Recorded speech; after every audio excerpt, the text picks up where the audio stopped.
5월 3주차 조항 전망을 말씀드리겠습니다. 오늘이 목요일인데 내일 금요일 강수 예보가 있습니다. 남부지방 제주도와 남해안 지역은 200mm까지 내린다고 하는데요. 비가 나쁘지 않습니다. 며칠 동안 제대로 데워졌기 때문에 현재 강수는 나쁘지가 않고요. 경우에 따라서는 호재가 될 수도 있겠다. 된다와 안 된다 두 가지 조건이 상충할 때 낚시꾼은 된다 쪽에 거는 겁니다.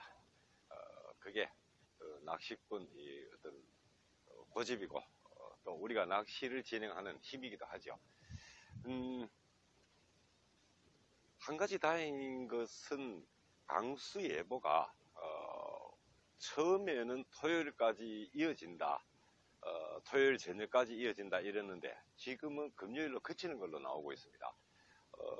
아마 그 전 예보보다 지금 예보가 더 맞겠죠. 그리 본다면은 내일 금요일 중에 대부분 비가 그친다. 토요일은 강수에 대한 불편 없이 낚시를 진행할 수 있겠다. 이번 주에도 할만하다 그런 뜻입니다. 아주 좋다 그런 뜻이고요. 시간이 되시는 분들은 어쩌든지 이번 주는 출조해 보시라 그런 말씀을 드리고자 하는 겁니다.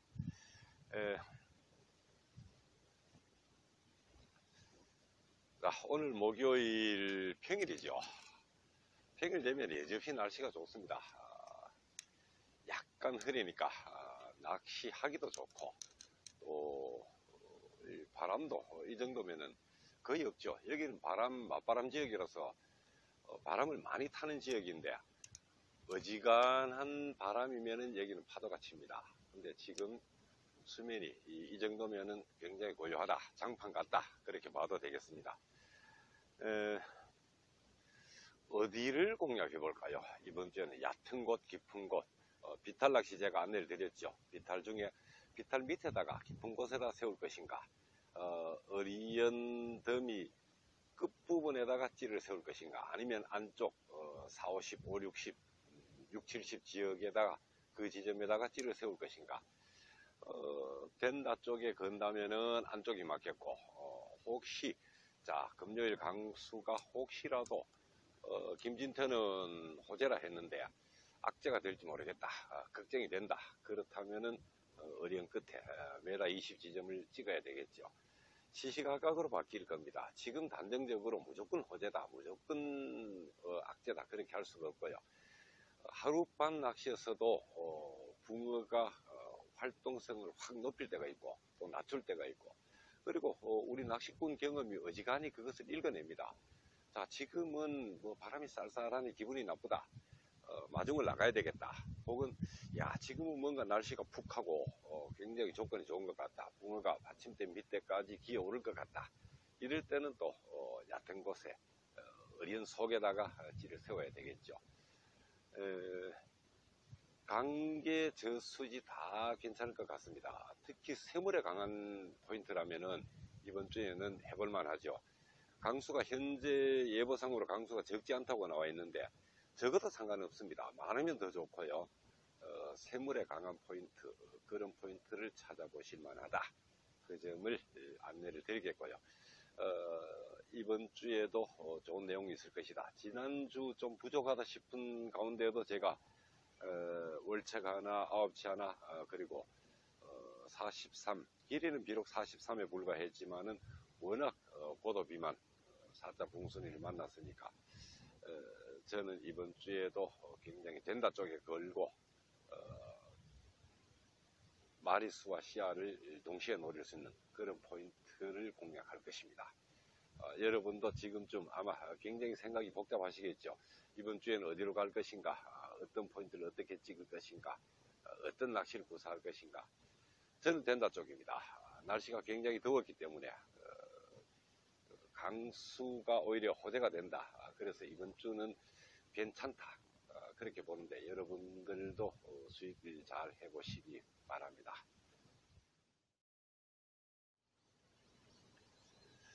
이게 보리가 아니고 밀은 밀인데 이 밀이 우리가 알고 있는 토종밀하고는 좀 다릅니다. 어릴 때 밀서리 해먹던 그 밀하고는 조금 다르고요. 호밀이란 겁니다. 이게요. 이게 아마 호밀 맞지 싶습니다. 호밀밭이 있네요.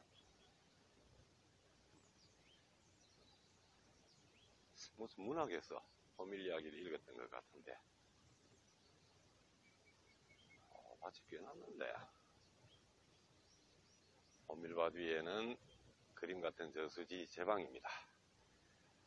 저 제방 안에 2뼘짜리 사고팔이 분명히 있을 건데, 저것을 내 살림망으로 옮기는 것, 그것이 정말 어렵습니다.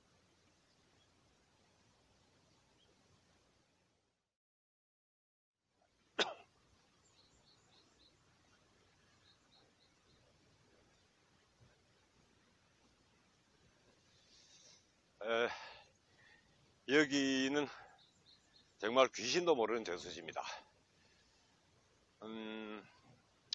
낚시꾼 눈대중으로 볼 때 약 한 1500평 정도 되죠.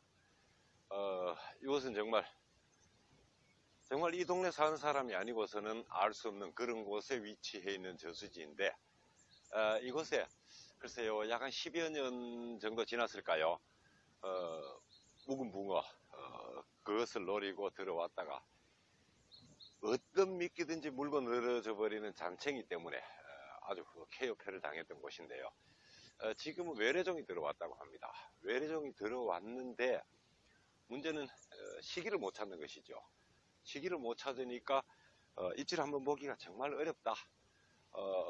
원래 오래 묵은 저수지라서 원래 대물 자원이 들었을 어떤 그 믿음이 가는 곳인데 외래종까지 들어와 버렸으니까 진짜 지금은 저수지 규모에 비해서 입질을 받기만 한다면은 사구팔이 될 수 있는 그런 매력을 가진 반면에 시기를 모르고 있다. 저는 대충 시기를 알 것 같은데요. 이런 곳, 산 속에 있는 이런 저수지 뻔하지요. 제방이 높은 이런 저수지 시기는 거의 뻔합니다. 더위가 시작될 무렵부터 붕어가 움직인다고 봐야 되겠죠. 수초가 있기 때문에, 더군다나 예전에 없던 연이 지금 번지고 있는데요. 수초가 있기 때문에 그보다 조금 더 빨리 시작될 수도 있다. 그렇게 본다면은 5월 초중순, 지금 현재 이미 붕어가 움직일 수가 있는 것으로 그렇게 보면 되겠습니다. 근데 지금은 이곳에 이 뒤쪽으로 길이 나버렸습니다. 길이 났지만은 길이 높기 때문에 이곳에 저수지가 있다는 것은 매일 지나다니는 사람도 사실은 잘 모르죠. 이런 저수지도 있다. 예전 같으면 여기에 공을 들여서 몇 번이고 도전할 겁니다. 근데 지금은 제가 강제 낚시에 빠져 있기 때문에 이런 곳에서 기다리는 승부를 할 그런 시간적인 여유가 없습니다. 그런 낚시 좋아하시는 분이라면은 이런 곳은 정말 공들여 볼만 하죠. 5월 한 달을 고스란히 투자해도 좋을 그런 매력을 가진 곳이다. 그런 저수지다. 그렇게 볼 수가 있겠습니다. 반계곡지에 대한 얘기인데요. 반계곡형 저수지, 제방은 높고 중하류권은 깊고 상류권은 찌들어 가지고 수초가 발달해 있는 곳, 그런 형태의 저수지가 지금 시기입니다. 배수 직전부터 배수 초기까지가 시기이죠. 이런 보면은 입질 보기가 어렵습니다. 반면에 가을 낚시는 생각보다 훨씬 길게 가죠. 초겨울임에도 불구하고 입질을 볼 수 있는 것이 또 반계곡지의 매력이다. 이 반계곡지 지금부터 공략할 시기다. 숨은 곳이 많죠. 반계곡형 저수지는요.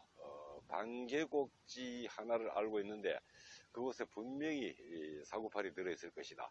나는 얼마든지 몇 번이고 꽝을 치면서 그곳을 공략할 그런 각오가 되어 있다. 그렇다면 지금이 적기다. 지금부터 배수 초기까지가 적기다. 그 말씀을 안내드리고요. 반계곡지를 공략할 시기다 하는 점을 지금 안내를 드립니다. 아울러서 이번 주 글쎄요, 내일 뭐 비 예보가 있지만 비가 온다고 이 좋은 시기에 이 집에 들어앉아 있을 꾼이 몇이나 되겠습니까? 아마 대부분들 출조를 하실 건데요. 출조하시면은 어쨌거나 안전을 우선하는, 낚시는 다음에 또 하면 됩니다. 안전은 어떤 한번 잃어버리면은 또 기회를 갖기 어려운 그런 심각한 문제가 생길 수 있는데요. 안전을 우선하는 조행하시고, 그리고 곧 이제 농번기가 시작됩니다. 항상 우리가 접근하는 이곳은 농사용 시설이지 낚시용 시설이 아닙니다. 농군에게 우선권이 있다. 농군과 마찰을 일으켜서는 되지 않는다. 별난 농군도 있겠죠. 그러나 우리가 지는 것이 술이다. 낚시인들이 양보하고 지는 것이 맞다. 그 생각을 말씀을 드리고요. 그리고 쓰레기 문제 얘기할 때 낚시꾼이 먼저 거품을 물고 그래 낚시할 자격이 없어. 낚시꾼들 전부 다 엉망이야. 왜 그런 누워서 침뱉기를 하는지 모르겠습니다. 만약에 등산로를 가보셨습니까? 등산로 입구에는 일주일에 적어도 2회 이상 청소차가 들어오죠. 그런데도 항상 쓰레기는 산을 이루고 있습니다. 낚시터에 청소차 들어옵니까? 청소차가 몇 년에 걸쳐 한 번도 오지 않지만은 쓰레기 때문에 매몰된 낚시터 하나도 없습니다. 낚시인들이 치우는 겁니다. 버리는 꾼이 있지만 치우는 꾼이, 줍는 꾼이 분명히 있습니다. 아마 청소차가 일주일에 2번씩만 와준다면 등산로처럼 낚시터에 일주일에 2번만 청소차가 와준다면은 쓰레기 거의 없을 겁니다. 낚시인들 의식이 그만큼 발달되어 있는 겁니다. 선진화되어 있는 것이고요. 낚시꾼들 의식이 깨어있다. 이만하면 정말 잘하고 있다. 저는 그렇게 봅니다. 그런데 낚시인이 낚시를 요구한다. 아직 조력이 부족한 탓입니다. 좀 덜 겪어봐서 그런 겁니다. 쓰레기만 봤지 쓰레기가 최소량의 쓰레기로 유지가 되고 혹은 그 쓰레기들이 어떤 조우회라든가 이런 단체들 활동해서 그 쓰레기가 치워지고 또 의식 있는 개인들이 조금씩 주워서 되가져오는 그런 것을 못 봤던 것이죠. 낚시인들의 의식은 굉장히 높고요. 타 장르 어떤 레저에 비하더라도 낚시꾼의 의식은 굉장히 높은 편이다. 그리고 쓰레기 관리 이만하면 아주 잘하고 있다. 점점 더 나아져야 되겠죠. 잘하고 있으니까 그만하자는 뜻이 아니고 계속 나아져야 되겠고 계속 개몽도 해야 되겠죠. 그런데 우리가 결코 현재 못하고 있는 것은 아닌가. 그런 제 오랜 어떤 전체를 보는 그런 경험에서 내린 판단을 말씀을 드립니다. 자, 어쨌거나 즐거운 마음으로 안전한 조행하시고요. 모두 다 세계의 기록 세우시기 바라겠습니다.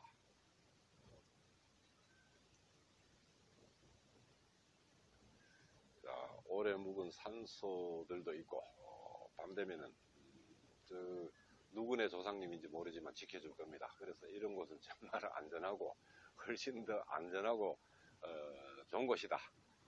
무덤이 있는 저수지 두려워 마시고요.